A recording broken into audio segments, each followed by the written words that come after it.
Hello friends, इससे पहले हम लोगों ने सिंधु घाटी सप्ताह को अच्छे ढंग से पढ़ लिया है और आज हम शुरू कर रहे हैं वैदिक सप्ताह। वैदिक सप्ताह को हम 2 पार्ट्स में ख़त्म करेंगे और बहुत अच्छे ढंग से ख़त्म करेंगे। तो चलिए शुरू करते हैं वैदिक सप्ताह का यह फर्स्ट पार्ट। देखिए, वैदिक सप्ताह को हम दो भाग में बांट कर पढ़ते हैं। एक है पूर्व वैदिक काल और दूसरा है उत्तर वैदिक काल। जो मेरा पूर्व वैदिक काल है उसका जो ईस्वी माना गया है 1500 ईस्वी से 1000 BC। और जो मेरा उत्तर वैदिक काल है उसका जो वर्ष है वो है 1000 से लेकर 600 BC। तो आज हम मिलनी रूप से पूर्व वैदिक काल के बारे में पढ़ेंगे। तो चलिए शुरू करते हैं। देखिए दोस्त, वैदिक शब्द वेद से बना है। जो मेरा वैदिक शब्द है वो वेद से बना है, जिसका अर्थ होता है ज्ञान। वैदिक शब्द जो वेद से बना है जिसका अर्थ होता है ज्ञान, मतलब वैदिक मतलब ज्ञान। और ये वैदिक शब्द के निर्माता कौन है? आर्य है। ये वैदिक शब्द के निर्माता कौन है? आर्य है। ये जो वैदिक शब्द है संस्कृत शब्द है जिसका अर्थ होता है श्रेष्ठ। नेक्स्ट पॉइंट देखिए, ये जो वैदिक सप्ताह के लोग कहाँ से आए हैं इसके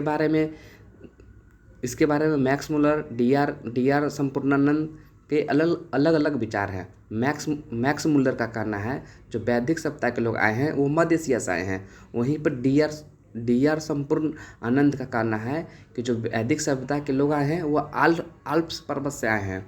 और बाल गंगाधर तिलक का कहना है कि नहीं, वैदिक सभ्यता के लोग आर्कटिक यानी उत्तरी ध्रुव से आए थे। और स्वामी दयानंद सरस्वती उनका कहना है कि वैदिक सप्ताह के लोग ये तिब्बती थे, मतलब तिब्बत से वो लोग आए थे और यहाँ निवास किए थे। दोस्तों, वैदिक सप्ताह के स्रोतों के बारे में जानकारी हमें कहाँ से मिलती है? तो इसके जानकारी हमें 2 स्रोतों से मिलती है। एक पुरातात्विक स्रोत और दूसरा साहित्यिक स्रोत। पुरातात्विक स्रोत मतलब अभिलेख से, खुदाई से, और साहित्यिक साक्ष्य मतलब लिखित प्रमाण, मतलब लिखा हुआ प्रमाण से। तो चलिए शुरू करते हैं पुरातात्विक स्रोत के बारे में, जिसमें हम पढ़ेंगे बोगाज कोई अभिलेख से हमें, जैसे इस अभिलेख में हमें इंद्र, वरुण, मित्र, नसत्य का उल्लेख मिलता है कि वैदिक काल में ये सब देवता थे। इंद्र, वरुण, मित्र, नसत्य थे, जिसकी जानकारी हमें बोगाज कोई अभिलेख से मिलता है। और एक और पॉइंट दोस्तों, वैदिक काल में एक मृत भांड था जो कि बहुत ही फेमस था, गौरिक मृत भांड, जिसे OCP भी बोलते हैं। वहीं पर उत्तर वैदिक काल में एक मृत भांड था, चित्रित घूसर मृत भांड, जिसे PGW कहते हैं। इसको ध्यान रखिएगा, एग्जाम में आते रहता है। ठीक, अभी हम लोग पुरातात्विक स्रोत के बारे में पढ़ लिए और अभी पढ़ेंगे साहित्यिक साक्ष्य के बारे में। तो साहित्यिक साक्ष्य के बारे में हमें इसमें है पहला ऋग्वेद। हमें ऋग्वेद से पूर्व वैदिक काल के बारे में जानकारी मिलता है, यानी ऋग्वेद में पूर्व वैदिक काल के बारे में लिखा हुआ है।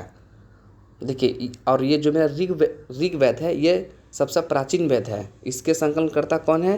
कृष्ण द्वापर या वेद व्यास। जो ऋग्वेद है इसमें टोटल 10 मंडल है, यानी 10 पाठ है, और 1028 सूक्त है। सूक्त को हम मंत्र बोलते हैं। 10 मंडल, 1028 सूक्त है। कुछ अनफैक्ट, प्रथम एवं 10वां मंडल सबसे नया है। ऋग्वेद में जो प्रथम एवं 10वां मंडल है वो सबसे नया है। तृतीय मंडल से हमें गायत्री मंत्र, विश्वामित्र की जानकारी मिलती है। मैंने तृतीय मंडल में गायत्री मंत्र के बारे में लिखा गया है, जो कि वैदिक काल में लिखा गया था। और 7वां मंडल से हमें दशराज युद्ध के बारे में जानकारी मिलता है। और 9वां मंडल से हमें सोम देवता के बारे में जानकारी मिलता है। वहीं पर 10वां मंडल से हमें वर्ण व्यवस्था का उल्लेख मिलता है कि पूर्व वैदिक काल में वर्ण व्यवस्था कैसी थी। तो इसकी जानकारी हमें ऋग्वेद के 10वां मंडल में मिलता है, जो कि साहित्यिक सच का प्रमाण है। कुछ और फैक्ट देखते हैं दोस्तों।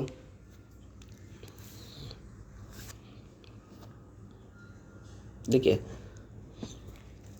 जो मेरा पूर्व वैदिक काल था उसमें हम लोग राजनीतिक जीवन के बारे में पढ़ेंगे। कोई भी सभ्यता होती है तो उसका राजनीतिक, धार्मिक, व्यापार ये सब होते हैं वहाँ पर। तो आज हम पढ़ते हैं नेक्स्ट क्या, राजनीतिक पूर्व वैदिक काल में राजनीतिक जीवन कैसा था, सामाजिक जीवन कैसा था, और हम लोग पढ़ेंगे धार्मिक जीवन कैसा था। तो चलिए, तो राजनीतिक जीवन के बारे में पढ़ते हैं।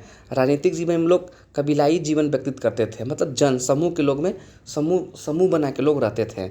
वहीं पर राजा का अधिकार सीमित था और राजा की सहायता के लिए समिति, सभा, विधेय और गण की व्यवस्था की गई थी। राजा की सहायता के लिए समिति था, सभा था, विदत था और गण था।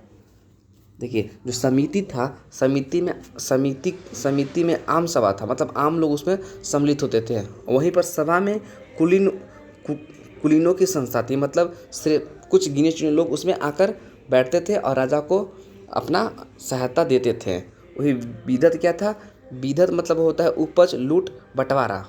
विधत का मतलब होता है उपज, लूट, बंटवारा। वही गण का मतलब होता है कुलीनों की सभा। गण भी क्या थी, कुलीनों की सभा थी। देखिए, पूर्व वैदिक काल में जो अधिकारी होते थे उन्हें रत्नी कहते थे, और रत्नी कहते थे। और रत्नी में कौन कौन आते थे, पुरोहित आते थे, सेनानी पुरोहित आते थे,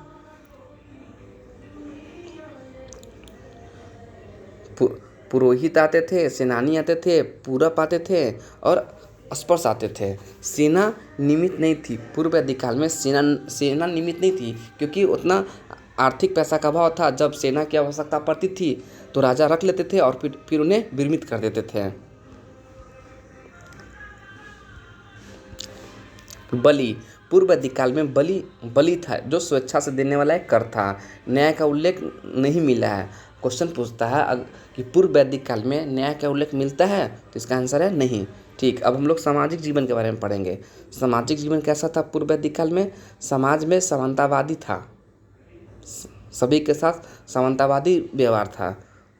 वर्ण व्यवस्था कर्म पर आधारित थी, कर्म आधारित थी, मतलब कर्म के आधार पर लोगों को बनिया, ब्राह्मण ऐसा दिया जाता था। और ये वर्ण व्यवस्था हमें नौवें मंडल से इसकी जानकारी मिलती है।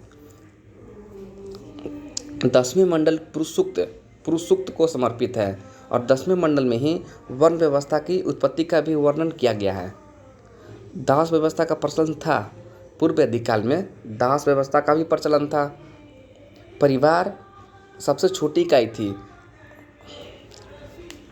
और जो इससे पहले हम लोगों ने पढ़े थे सिंधु घाटी सप्ताह। तो सिंधु घाटी सप्ताह में सिंधु घाटी सप्ताह मातृ सत्रात्मक थी। वहीं पर पूर्व वैदिक काल था, वहाँ पर इसका उल्टा हो गया है। जो समाज हो गया है पितृ हो गया, मतलब पिता का ज़्यादा महत्व होने लगा पूर्व वैदिक काल में। परिवार संयुक्त थे। स्त्री उपनयन, संस्कार एवं शिक्षा का अधिकार था। स्त्री उपनयन, संस्कार एवं शिक्षा का अधिकार था। इस पूर्व वैदिक काल में महिलाएं दोबारा शादी कर सकती थी। नियोग प्रथा था, परंतु बाल विवाह, दहेज प्रथा नहीं थी। देखिए कितनी अच्छी बातें हैं। नियोग प्रथा था, मतलब था दोबारा शादी लोग कर सकते थे, पर बाल विवाह और दहेज प्रथा यहाँ नहीं था, जो कि अच्छी बात है।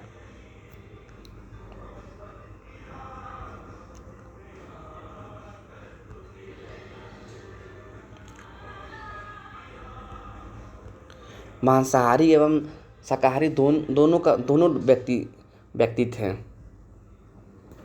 मनोरंजन के लिए क्या करते थे? पासा, नृत्य और संगीत। और सिंधु घाटी के सप्ताह लोग क्या करते थे? मनोरंजन के लिए जानवरों का आपस में लड़ाते थे।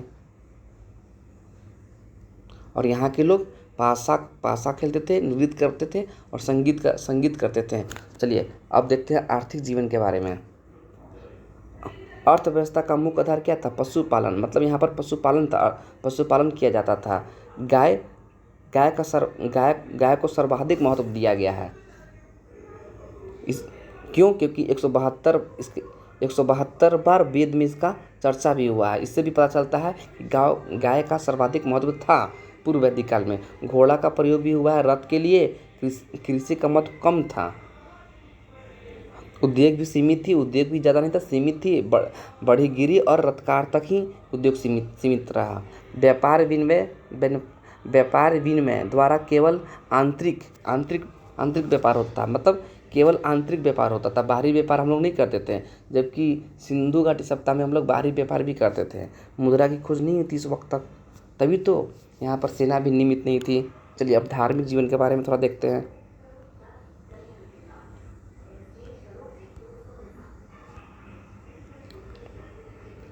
धार्मिक जीवन के बारे में थोड़ा देखते हैं। प्रकृति पूजक एवं बहुदेववादी था, मतलब यहाँ के लोग देवताओं में विश्वास ज़्यादा रखते थे। जबकि वहाँ पर आप लोगों ने पढ़ा था सिंधु घाटी सभ्यता, वहाँ पर बहुदेववादी नहीं थे, वो लोग उतना विश्वास नहीं करते थे पूजा पाठ में। जबकि यहाँ पर लोग प्रकृति पूजक और बहुदेववादी थे, मतलब देवताओं में रुचि ज़्यादा था, विश्वास ज़्यादा था। देवताओं की 3 श्रेणियाँ थी इस काल में, एक अंतरिक्ष, पृथ्वी, आकाश। तो अंतरिक्ष में कौन कौन देवता? अंतरिक्ष, पृथ्वी, आकाश। अंतरिक्ष के देवता कौन कौन थे? तो देखिए अभी देखते हैं।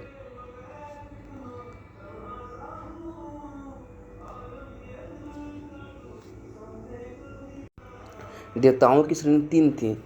ठीक दोस्तों, देवताओं की श्रेणी 3 थी, अंतरिक्ष, पृथ्वी, आकाश। अंतरिक्ष में कौन कौन आते थे? मारुति, रुद्र, इंद्र। पृथ्वी में अग्नि, पृथ्वी, सोम, बृहस्पति। वहीं आकाश में सविता, सूर्य, उषा, विष्णु आते थे। तो चलिए इंद्र जो देवता थे, जो कि अंतरिक्ष में आते थे, वो सबसे प्रमुख देवता थे, जिन्हें पुरंदर भी कहा गया।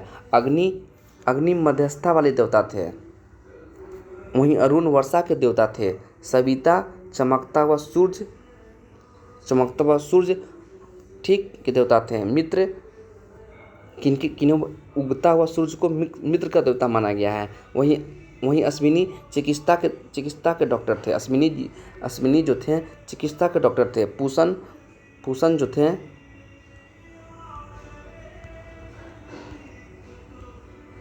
पूषण पशुओं के देवता थे और औषधि की भी देवता पूषण थे। वहीं पर सोम वनस्पति के देवता थे। ठीक है दोस्तों, नेक्स्ट पार्ट में हम लोग पढ़ेंगे उत्तर वैदिक काल। तो चलिए नेक्स्ट पार्ट में हम लोग पढ़ेंगे उत्तर वैदिक काल। तो चलिए दोस्तों टॉपिक को ख़त्म करते हैं। तो please like and subscribe my channel.